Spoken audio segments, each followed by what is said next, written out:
কৈটুরি, তোমার সাথে আমার একটা প্রাইভেট কথা ছিল। তো ভাই, আপনার প্রাইভেট কথা কি কোনোদিনও শেষ হইব না?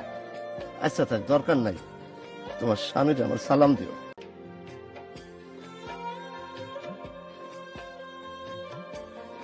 পয়সা থাকতে ইচ্ছা করে না। তৈয়ব ভাই আগের মতোই আছে না? মানুষ বদলায় না বুবু। তৈয়ব ভাইয়ের প্রাইভেট কথাটা শুনতে ইচ্ছা করতেছে। যাও শুনে আসো, নতুন কিছু বলবো না। আরেকটা খোয়াব দেখছো?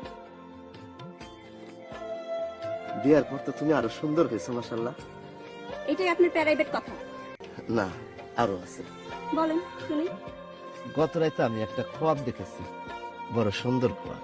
গত রাতে কেউ ঘুমায় নাই, আগুন লাগছে, আগুন নিয়ে ছুটাছুটি দৌড়াদৌড়ি। তার ফাঁকে 2-1 মিনিটের জন্য চোখ বন্ধ হয়েছিল, তখন খোয়াবটা দেখছি। কি দেখছেন শুনি। খোয়াবে দেখলাম তোমার সাথে আমার বিবাহ হয়েছে, আমরা দুজন নৌকায় করে যাইতেছি। আমাদের আবার একটা সন্তান হয়েছে, পুত্র সন্তান, নাম রাজানি।